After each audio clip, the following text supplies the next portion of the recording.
Hello दोस्तों, नमस्कार। संगीत के आज के इस नए सेशन में आप सभी का बहुत-बहुत स्वागत है। यहाँ देखेंगे संगीत के दृष्टिकोण से बहुत ही खास और बहुत ही ज़्यादा इम्पोर्टेंट प्रश्न। आपको मैं सबसे पहले बता दूँ कि दोस्तों आप लोग जितनी भी परीक्षाओं की तैयारी कर रहे हैं संगीत से रिलेटेड, तो आप लोगों का सभी का लगभग जो है सेम ही सिलेबस है और सेम पैटर्न है। तो इसलिए आपका जितना भी पढ़ना है संगीत में सबको पढ़ना है, ठीक है? सबको सब कुछ पढ़ना है।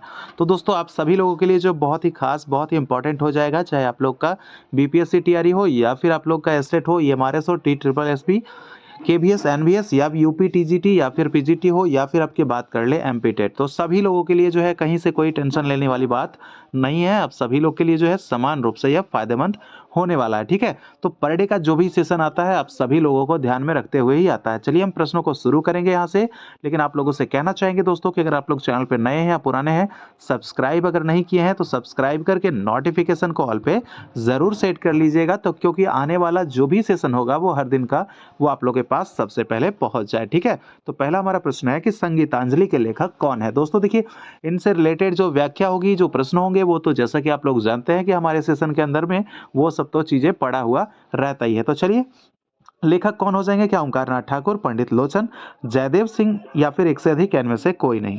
जवाब यहाँ पे क्या हो जाएगा? तो संगीतांजलि के जो लेखक हो जाएंगे आपके option number A, Omkarnath Thakur हो जाएंगे, ठीक है? अगर वही हम बात कर ले इनके एक और ग्रंथ की, तो एक और ग्रंथ है कौन सा इनका? तो आप लोग को याद रखना है प्रणव भारती, ठीक है? प्रणव भारती इन्हीं का ग्रंथ है। और ओमकारनाथ ठाकुर की अगर बात कर लेंगे तो इनको उपनाम क्या है इनका? तो प्रणव रंग इनका उपनाम है, ठीक है? ओमकारनाथ ठाकुर के। इनके गुरु की अगर बात कर लेंगे तो कौन हो जाएंगे? गुरु हो जाएंगे मेरे दोस्त इसके, कौन? विष्णु दिगंबर पलुस्कर जी इनके गुरु हो जाएंगे, ठीक है? घराने की बात कर ले तो घराना इनका हो जाएगा आपका ग्वालियर हो जाएगा, ठीक है? प्रश्न एक है लेकिन भैया सवाल जो है हमारे तरफ से अनेक है, ठीक है? तो आप लोग को सारे प्रश्नों को अच्छे से देखते हुए चलना है। चलिए, वीडियो अगर अच्छा लगेगा तो आप लोग को अपना प्यारा सा अंगूठा से लाइक भी करते हुए चलना है, ठीक है? तो इसमें जो है कोई संशय वाली बात नहीं है, चूकना नहीं है, क्योंकि दोस्त मेरे मोटिवेशन को आप लोग ही बढ़ाते हैं और आप लोग से ही बढ़ता है, ठीक है? चलिए, मध्य सप्तक के सा की आंदोलन संख्या कितनी है? तो सप्तक हमारा, जैसा कि जानते हैं कि हिंदुस्तानी संगीत में सप्तक जो होते हैं, सप्तक के कितने प्रकार हैं? 3 प्रकार होते हैं। एक आपका होता है मंद्र सप्तक, बीच वाला होता है मध्य सप्तक और उसके आगे जो होता है वो तार सप्तक, ठीक है? तो आपको पूछा जा रहा है कि मध्य सप्तक का जो षड्ज है उसका आंदोलन संख्या क्या होगा? 480, 240, 120 या इनमें से कोई नहीं, एक से अधिक? क्या होगा इसका जवाब? तो यहाँ पे जवाब हो जाएगा ऑप्शन नंबर बी आपका 240, ठीक है? ये आपका कहाँ है? आप लोग को एक चीज मैं बता दूं कि प्रत्येक सप्तक जो होता है ना मेरे दोस्त, वो एक दूसरे से दुगनी ऊंचाई पे होता है, ठीक है?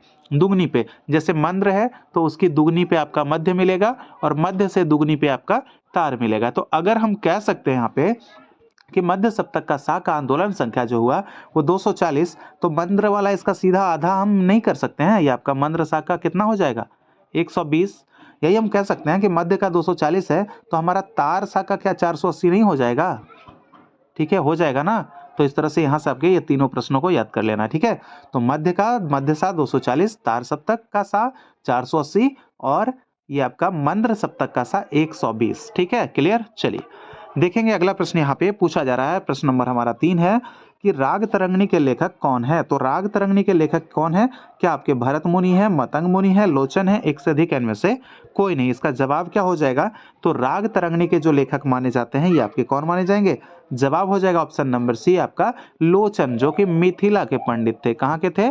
मिथिला निवासी पंडित लोचन जी के द्वारा कहा जाता है कि 12वीं शताब्दी में ये जो है राग तरंगिणी लिखा गया है लोचन जी के द्वारा, और 12वीं शताब्दी में। और इन्होंने क्या किया है कि भैया आपके 12, ठीक है, 12 थाटों के अंतर्गत इन्होंने 75 रागों को रखा है। ये भी आपको ध्यान देना है, ठीक है? तो दोस्तों देखिए, एक चीज आप लोग को और बता दें हम यहाँ पे कि आपके लिए हम बात कर रहे थे, आप लोग बहुत सारे लोग पीडीएफ के लिए जो कहते हैं, तो दोस्तों आप लोग को पीडीएफ जो है बहुत सारे लोग जो है ले भी रहे हैं और बहुत सारे लोग को उससे फायदा भी मिल रहा है उन लोगों को। तो जो भी अगर लेना चाहते होंगे तो दोस्तों हमारे पास, जैसा कि आप लोग को टेलीग्राम पे पहले हम फ्री में जो है फ्री ऑफ कॉस्ट प्रोवाइड करवा दिया करते थे, लेकिन दोस्तों क्या कहें, समय के अभाव के कारण आप लोग को प्रोवाइड नहीं करवा पा रहे हैं। तो भाई उन आप लोग को प्रोवाइड करवाने के लिए हमने जिन्हें रखा है उनको है थोड़ा सा कुछ पेमेंट करना पड़ जाता है। तो बस आपको दोस्तों क्या करना है, 199 पेमेंट कर दीजिएगा और आपके एग्जाम्स तक जो है आपको पीडीएफ मिलता रहेगा। तो जिनको भी लेना होगा वो ले सकते हैं, 199 पेमेंट करके, ठीक है। इसके लिए आपको व्हाट्सएप नंबर दे देते हैं हम उनका 9122366282। ये है क्या, व्हाट्सएप नंबर है, ठीक है। अगर आपको पीडीएफ चाहिए तो आप उनको बोलिएगा पीडीएफ के लिए और आपको वो स्कैनर प्रोवाइड करवा देंगे। उसके बाद आपको 199 रुपया पेमेंट करना है। उसके बाद फिर आप लोग को रेगुलर जो है पीडीएफ मिलता रहेगा, क्लासें भी मिलेगी और पीडीएफ भी मिलेगा, ठीक है। तो आप लोग जो है जिनके जिनके लिए जो है अगर बात कर लें जनरल पेपर की, तो जनरल पेपर का भी पीडीएफ आप लोग को वहाँ पे मिल रहा है। जैसे कि आप लोग का अभी हिस्ट्री चल रहा है तो हिस्ट्री का हम पेपर वहाँ पे दे रहे हैं आप लोग को, और उसके बाद फिर ज्योग्राफी भी होगा, साइंस भी होगा, तो वो सारा पेपर आप लोग को मिल जाएगा वहाँ पे, सारा पीडीएफ आप लोग को वहीं पे मिल जाएगा, ठीक है। तो म्यूजिक का तो मिलेगा ही और साथ साथ जनरल पेपर का भी मिलेगा। जिनको केवल म्यूजिक का चाहिए वो भी वहाँ पे ले सकते हैं और वो भी साथ में उसी में जुड़कर, ठीक है। तो आप लोग व्हाट्सएप कीजिएगा, ये आपका व्हाट्सएप नंबर है 9122366282, ठीक है। 199 पेमेंट है छोटा सा, ठीक है, जो कि दोस्तों 199 कुछ नहीं है, क्योंकि दोस्तों 199 रुपये तो आप यूं ही जो है दोस्तों के साथ तो ही खर्च कर देते होंगे, बस ऐसे ही अगर निकलो तो भाई मार्केट गए तो कुछ पता ही ना चले, ठीक है। तो कुछ अच्छे काम में अगर आ जाएं तो ये अच्छा बात है। चलिए, बाकी जिनकी तैयारी अगर लगता है उनको कि हम ऐसा ही कर लेंगे तो भाई सेशन तो इतना अच्छा करवा रहे हैं तो फिर आप लोग ऐसे ही कर लीजिएगा, जिनको ऐसे करना है। और जिनको बूस्ट करना है, चाहते हैं कि बहुत बेहतर तैयारी हो जाए, तो भैया आप लोग जो है पीडीएफ के लिए ले सकते हैं, व्हाट्सएप कर सकते हैं, ठीक है। चलिए, प्रश्न है हमारा कि संगीत में कुल कितने स्वर होते हैं। कुल कितने स्वर होते हैं भैया, ये जो आपको बात एक बता दूं कि पहले क्या था, जब स्वर नहीं बने थे तो पहले बहुत सारा जो था नाद था, असंख्य नाद, ठीक है। और नाद से क्या बन गया, इन असंख्य नादों में से हम जब 22 को चुने तो 22 को चुन लिए तो उसको क्या नाम दे दिए मेरे दोस्त, उसको श्रुति नाम दे दिए, ठीक है। तो श्रुतियों की संख्या 22 हो गई, 22 माना जाने लगा। और इन 22 में से फिर हम जो चुने, किसको चुने, 12 को चुन लिए। तो 12 में से क्या हुआ, 12 को क्या कहा जाने लगा, स्वर कहा जाने लगा, ठीक है। स्वर कहा जाने लगा 12 में से। तो ये जो है आपका स्वर कहा जाने लगा, और यही 12 में से जो है आपका, उसके बाद फिर इसी 12 में से 7 को शुद्ध बना दिया गया और 5 को क्या किया गया, 5 को विकृत रख लिया गया, ठीक है। तो ये जो आप 12 स्वर देख रहे हैं यही 22 श्रुति का ही देन है कि आपके स्वरों की संख्या 12 है। तो नाद से बने श्रुति और श्रुति से बना स्वर। क्लियर। तो यहाँ पे जवाब क्या हो जाएगा, कितने कुल लगा है रखा है, तो ऑप्शन नंबर ए आपका 12 हो जाएगा। शुद्ध लगा रखता तो आपका 7 हो जाता। वहीं अगर भरत के अनुसार अगर स्वर पूछे कि भरत ने कितने स्वर माने हैं, तो भरत ने 9 स्वर माने हैं मेरे दोस्त, ठीक है। कितने, 9। चलिए देखेंगे 5वां नंबर प्रश्न है कि निम्नलिखित में से किस राग में दोनों मध्यम का प्रयोग ललितांग में किया जाता है। तो दोनों मध्यम का प्रयोग ललितांग में करते हैं, कौन सा, क्या राग होगा, बसंत होगा, भैरव होगा, भैरवी होगा, एक से अधिक, इनमें से कोई नहीं। जवाब यहाँ पे क्या होगा, तो दोनों मध्यम का प्रयोग, एक तो आपका मध्यम शुद्ध रूप में होता है, दूसरा मध्यम आपका तीव्र रूप में होता है। पूछा जाता है कि इस हिंदुस्तानी संगीत में जो तीव्र स्वरों की जो संख्या है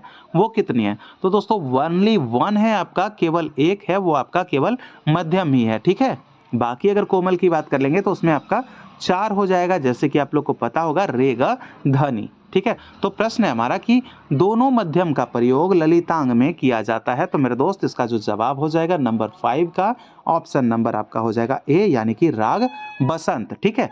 बसंत की अगर आपसे कोई जाति पूछ ले कि जाति कौन सा हो जाएगा, तो इसका जाति क्या हो जाएगा, इसका जाति हो जाएगा आपका औडव और संपूर्ण, ठीक है। औडव और संपूर्ण इसकी जाति हो जाएगी, औडव संपूर्ण, ठीक है। और ये बसंत कैसा है, ये बसंत ऋतु में गाया जाने वाला राग है। कब, तो बसंत ऋतु के अंतर्गत ये गाया जाता है, ठीक है। और इसमें श्रृंगार रस एवं ब्रह और जो है आपका विरह की जो है वो बंदिश जो है इसमें क्या किया जाता है, गाए जाते हैं, ठीक है। चलिए देखेंगे अगला प्रश्न हमारा 6ठा नंबर का, पूछा जा रहा है सितार पर बजाए जाने वाले द्रुत गत को क्या कहते हैं। देखिए गत 2 प्रकार का, एक तो आपका होता है द्रुत गत, दूसरा क्या होता है आपका विलंबित गत, ठीक है भैया, विलंबित गत। तो द्रुत गत के अंतर्गत जो आ जाएगा आपका रजा खानी आ जाएगा, और विलंबित गत के अंतर्गत आपका जो आएगा वो मसीद खानी आएगा। क्लियर।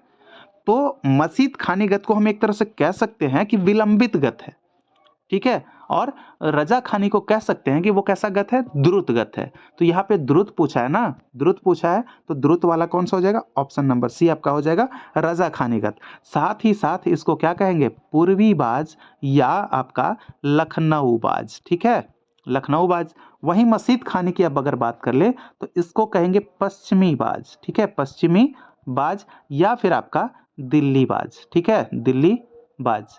ये आपका कहलाएगा। ओके, चलिए आगे देखेंगे। अगला प्रश्न हमारा 7वां नंबर का प्रश्न है कि पूछा जा रहा है शहनाई किस वर्ग का वाद्य है। तो जैसा कि आप लोग जानते हैं कि वाद्यों का वर्गीकरण जो किया गया है वो 4 वर्गों में किया गया है। कौन कौन सा? तत्, अवरध, सुसीर और घन, 4 वाद्यों में। तो सुसीर क्या होता है? जिसको फूंक कर बजाया जाता है। घन क्या होता है? जिसको पीट कर बजाया जाता है। अवनद, अवनद क्या होते हैं? जिनमें चमड़े मढ़े हुए होते हैं। तो भैया ये कौन सा हो जाएगा? तो शहनाई क्या होगा? फूंक कर बजाते हैं ना, तो सुसीर हो जाएगा ऑप्शन नंबर ए। और शहनाई वादक जो है, प्रसिद्ध शहनाई वादक जो कि आपके बिस्मिल्लाह खां, जिनको 2001 ईस्वी में क्या मिला था? क्या मिला था भाई? तो भारत रत्न पुरस्कार मिला था। इनका जो है घर कहाँ पड़ता है? जन्म कहाँ हुआ था? डुमरांव में हुआ था। दोस्तों एक सवाल यहाँ से आपसे हम पूछेंगे और आपको जवाब भी देना है। तो चलिए मुझे बताइएगा कि उस्ताद बिस्मिल्लाह खां जी का जन्म किस वर्ष हुआ था? ठीक है, जन्म आपको याद रखना है, बताना है हमें कमेंट बॉक्स में कि जन्म किस वर्ष हुआ था। कमेंट बॉक्स खुला है, ठीक है। चलिए देखेंगे 8वां नंबर प्रश्न है हमारा कि भैरवी थाट आधारित राग है। भैरवी थाट से आधारित राग है। भैरवी वो थाट है जिसमें क्या होता है? रे कोमल, ग कोमल, ध कोमल और नी कोमल, ये सारे स्वर इसमें हैं। चारों के चारों स्वर जो हैं इसमें कोमल वाले सारे प्रयोग इसमें हो जाते हैं, ठीक है। तो ये वो थाट है। तो पूछा जा रहा है इसमें कि आधारित जो राग है, तो हमें तो भाई यहाँ पे एक भी नहीं झलक रहा है क्योंकि आपका भाटियार जो है ये मारवा के अंतर्गत आएगा। दरबारी जो है आपके आसावरी थाट के अंतर्गत आएगा, ठीक है, आसावरी के अंतर्गत आ जाएगा। वहीं हम आनंद भैरव की बात करें तो ये आपका भैरव थाट के अंतर्गत आएगा। तो दिखा क्या यहाँ पे? कुछ नहीं, उपयुक्त में से कोई नहीं, ठीक है। तो मारवा के अंतर्गत भटियार, आसावरी जो है दरबारी और उसका फिर आनंद भैरव भैरव। चलिए आगे देखेंगे। प्रश्न हमारा है 9वां नंबर का प्रश्न है पूर्णतः संगीतमय वेद है, कौन सा वेद है?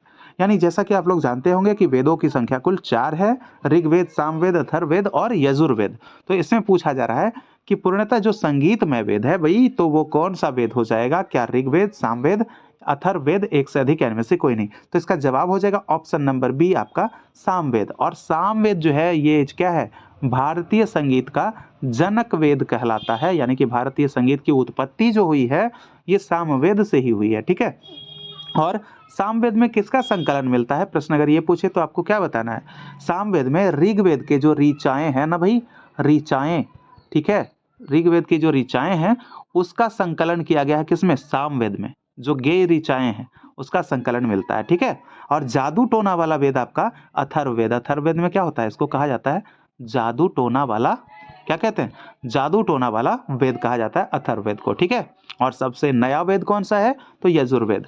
आगे देखिए 10वां नंबर प्रश्न है हमारा कि सितार के पहले तार को किस स्वर से मिलाया जाता है? पहला तार, जैसा कि आप लोग को पता होगा कि सितार के आविष्कारक कौन हो गए? अमीर खुसरो जी हो गए। और सितार में तारों की संख्या 7 होती है। तो पहले तार की अगर बात कर ले तो किससे मिलाया जाएगा? क्या मंद्र षडज से, मंद्र मध्यम से, मंद्र पंचम से, एक से अधिक इनमें से कोई नहीं? तो यहाँ पर जो जवाब हो जाएगा आपका ऑप्शन नंबर बी हो जाएगा।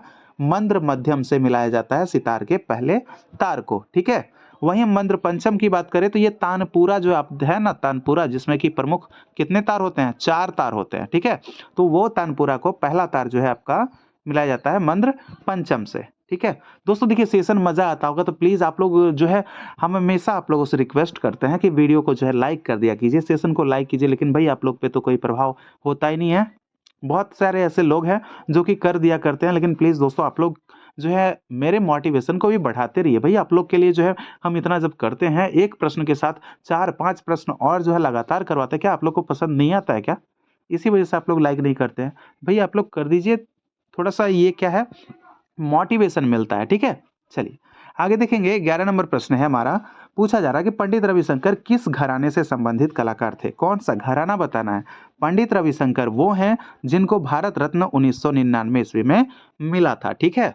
बहुत ही इजी बना देंगे भाई आप लोग के कंपटीशन को। इतना इजी वे में एक साथ अगर इतने समझ रहे हैं ना, एक साथ अगर इतने प्रश्न अगर करवाते रह गए तो आप प्रश्न 1 देखोगे लेकिन साथ में आपको 4 मिल रहा है। भाई ये क्या कम तो नहीं है ना?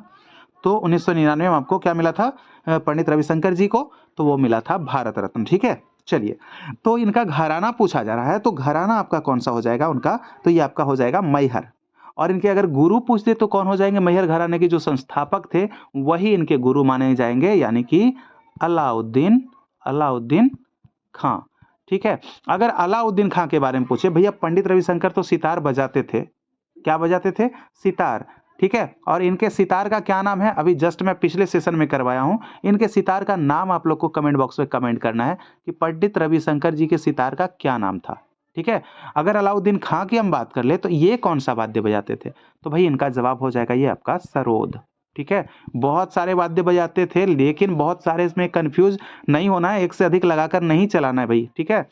ठीक है, तो आपको केवल और केवल सरोद ही लगाना है। बहुत बजाते थे तो उससे क्या हो गया, लेकिन जाना किस चीज से जाता है ये मायने रखता है, ठीक है। चलिए आगे देखेंगे। 12 नंबर प्रश्न है हमारा, दिर दा रा दा रा बोल किस गत में प्रयोग होता है? कौन से गत में? रजा खानी, फिरोज खानी, मसीद खानी, एक से अधिक, इनमें से कोई नहीं। तो जवाब यहाँ पे क्या होना है? जवाब जो आपका हो जाएगा यहाँ पे, ये आपका हो जाएगा दिरदा, तो ये आपका हो जाएगा ऑप्शन नंबर सी, मसीद खानीगत, ठीक है। और मसीद खानीगत की अगर हम बात कर लेंगे तो इसका मुखड़ा जो है ना 5 मात्रा का होना अति आवश्यक है। अगर कहेगा कि ये जो है मसीद खानीगत जो है कौन सी मात्रा से प्रारंभ की जाएगी भाई, तो ये आपकी 12वीं मात्रा से प्रारंभ की जाएगी। कौन सी मात्रा? तो 12वीं मात्रा। मसीद खानीगत को कौन सा बाज कहेंगे? चलिए आप लोग कमेंट कीजिए, अभी जस्ट मैं थोड़ा देर पहले बताया हूं, ठीक है। तो कमेंट करते रहिए, इससे क्या होगा, आपका मेमोरी बूस्ट होगा और यादें जो होंगी वो आपकी लंबी वैलिडिटी हो जाएगी भाई, ठीक है। चलिए देखेंगे नंबर 13 नंबर प्रश्न है हमारा, वाजिद अली शाह का उपनाम क्या है? सबसे पहले जाने तो वाजिद अली शाह थे कौन? तो वाजिद अली शाह जो कि आपके ठुमरी के कौन थे? ठुमरी के आविष्कारक थे, ठीक है, आविष्कारक। और ठुमरी कैसी प्रकृति की गीत होती है? तो ये आपकी चंचल प्रकृति की गीत होती है भाई। थोड़ा सा बाहर से डिस्टरबेंस होगा तो कोई बात नहीं है, बस पढ़ाई पे ध्यान देना, ठीक है। तो ठुमरी की प्रकृति कैसी होती है? चंचल होती है, ठीक है। चलिए तो यहाँ पे पूछा जा रहा है इनका उपनाम क्या है, तो जवाब क्या होगा? सरस पिया, अख्तर पिया, सुघड़ पिया, एक से अधिक, इनमें से कोई नहीं। जवाब यहाँ पे जो हो जाएगा आपका ऑप्शन नंबर बी हो जाएगा, अख्तर पिया, क्योंकि सरस पिया जो है ये आपके काले खां है, ठीक है। काले खां का उपनाम है सरस पिया। सुघड़ पिया जो आपके कहे जाते हैं वो कहे जाते हैं कौन? गणपत राव, ठीक है। गणपत राव जी को क्या कहा जाता है? सुघड़ पिया, तो ये उनका उपनाम है, ठीक है। चलिए देखेंगे 14 नंबर प्रश्न है हमारा कि घरानों की नींव किस काल में पड़ी थी? देखिए काल को हम लोग अगर बांट कर पढ़ते हैं तो काल को हम लोग 3 भागों में बांटते हैं, ठीक है। 3 भागों में, एक तो आपका प्राचीन से जो आपका आता है, प्राचीन से 8वीं सदी तक, और 8वीं से जो है आपका 18वीं सदी तक जो है आपका मध्यकाल, और 18वीं के बाद आपका हो जाता है आधुनिक काल, ठीक है। तो आपका प्राचीन से 8वीं तक प्राचीन काल, ठीक है, 8वीं सदी तक, और 8वीं से 18वीं तक मध्यकाल, और 18वीं से अब तक आधुनिक काल। और उसी में जो आपका काल है, एक आपका 8वीं से जो 18वीं वाला जो है मध्यकाल, इसको भी 2 भागों में बांट दिया गया है। एक आपका हो जाता है पूर्व मध्यकाल, और दूसरा क्या हो जाता है? उत्तर मध्यकाल, ठीक है। तो पूर्व मध्यकाल का काल कब से मानेंगे? तो 5-5 साल बांटिएगा इसको, तो 8 से कितना, 8 5 13, यानी कि 8 से 13 जो होगा ये आपका जाएगा पूर्व मध्यकाल में, और 13 से जो आपका 18 होगा, 13वीं शताब्दी से 18वीं शताब्दी, ये आपका उत्तर मध्यकाल में, ठीक है। क्लियर हो गया होगा, समझते हैं हम। चलिए देखेंगे कि तो घरानों की नींव जो है किस काल में पड़ी थी? तो इसका राजपूत काल, भरत काल, मौर्य काल, एक से अधिक, इनमें से कोई नहीं। जवाब इसका क्या हो जाएगा? ऑप्शन नंबर ए आपका हो जाएगा राजपूत काल, ठीक है। कहीं कहीं पे आपको मुगल काल और या फिर अंग्रेज काल भी देखने को मिल जाएगा, लेकिन जो ज्यादा जो आपका प्रचलित होता है ये आपका राजपूत काल है, ठीक है। चलिए देखेंगे अगला प्रश्न हमारा 15 नंबर का प्रश्न है कि गुलू शब्द का संबंध किस वाद्य यंत्र से है? तो वाद्य यंत्र इसमें क्या, तबला से होगा, सितार से होगा, बांसुरी से होगा, एक से अधिक, इनमें से कोई नहीं। तो गुलू शब्द जो है आपका, जहां पे देखिए एक तो आपका होता है तुम्बा, ठीक है, और ये होता है डांड। तो तुम्बा और डांड जो है जिस स्थान पर आके मिले हैं, ये वाला स्थान, यही स्थान कहलाता है गुलू। तो ये आपके तंत्रीवाद की हम बात कर रहे हैं, मान लीजिए यह सितार है, तो सितार में ही जो आपका होता है, ठीक है। तो ये आपका क्या हो गया, यहाँ पे गुलू होता है, इस स्थान को गुलू कहते हैं। तो जवाब हो गया ऑप्शन नंबर बी आपका सितार, ठीक है। सितार में बता ही चुके हैं 7 तार होते हैं। इनके जो वादक हैं कौन कौन से हो जाएंगे? पंडित रविशंकर हो जाएंगे, बुद्धादित्य मुखर्जी हो जाएंगे, फिर आपका विलायत खां हो जाएंगे, ये सब जो है सितार वादक हैं। चलिए देखेंगे 16 नंबर प्रश्न हमारा है कि राग मियां मल्हार किस थाट का राग है? ठीक है, ठीक है, किस थाट से जनित राग है? तो मियां मल्हार। अगर हम इसकी बात करेंगे आविष्कारक की, तो कौन हो जाएंगे? मियां मल्हार, ये आपके तानसेन हो जाएंगे, ठीक है। इसकी सम प्रकृति राग की अगर बात कर लेंगे तो आपका कौन हो जाएगा? बहार हो जाएगा, ठीक है। मियां मल्हार तो आपका बहार हो जाएगा। ठीक है। और ये मियां मल्हार थाट अगर पूछेगा इनका, तो थाट पूछ रहा है ना, कौन से थाट, तो जवाब आपको देना है ऑप्शन नंबर सी, आपका हो जाएगा काफी। ठीक है। और काफी में क्या क्या प्रयोग होता है, काफी थाट के अंतर्गत कोमल ग और कोमल नी का प्रयोग किया जाता है। ठीक है, क्लियर।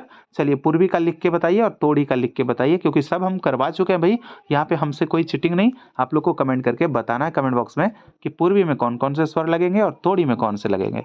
प्रश्न हमारा 17 नंबर का पूछा जा रहा है कि निम्न में से कौन सा जो है, कौन सा वो रे और ध कोमल युक्त राग है, यानी कि कौन सा ऐसा राग है जिसमें कि रे और ध जो है कोमल है। कौन सा राग हो जाएगा रे ध कोमल वाला, क्या होगा आपका, भैरव होगा, भैरवी होगा, भोपाली होगा, एक से अधिक, इनमें से कोई नहीं। जवाब यहाँ पे क्या हो जाएगा, तो यहाँ पे हो जाएगा आपका रे ध जो होगा कोमल, वो आपके भैरव में लगेगा। लेकिन इसका अगर वादी संवादी की बात कर लेंगे तो कोमल ध और कोमल रे इसका वादी संवादी कहला जाता है। भैरवी के बारे में तो हमने बता ही चुका है कि चारों जो है कोमल, वो सारे रेगा ध्वनि सभी स्वर इसमें कोमल लगते हैं। और भोपाली जो है ये आपका कौन सा थाट है, भोपाली जो है आपका कल्याण थाट का है। ठीक है, जिसमें कि आपका क्या होता है, म और नी स्वर इसका वर्जित कहला जाता है।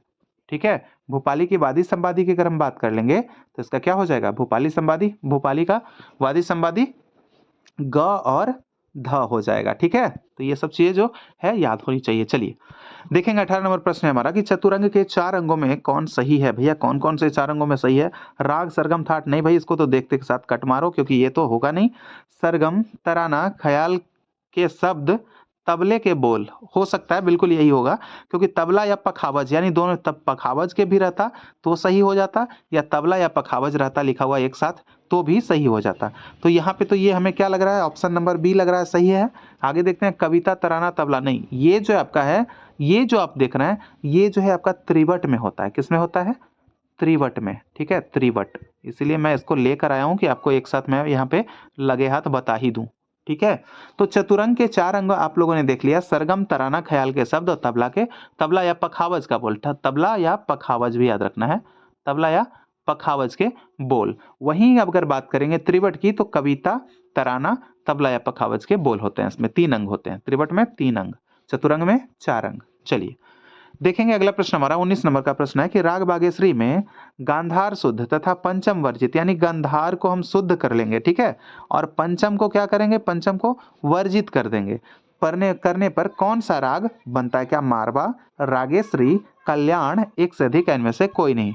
जवाब यहाँ पे क्या हो जाएगा, जवाब हो जाएगा आपका ऑप्शन नंबर बी हो जाएगा रागेश्वरी, यानी कि जब हम बागेश्वरी में गंधार को शुद्ध करके और पंचम को क्या करेंगे, वर्जित कर देंगे, तब रागेश्वरी हो जाएगा। ठीक है, चलिए रागेश्वरी कौन सा थाट से है, जरा सा आप लोग लिखिएगा कमेंट बॉक्स में, कमेंट बॉक्स खुला है तो टाइप कीजिए फटाफट कौन सा थाट है रागेश्वरी का।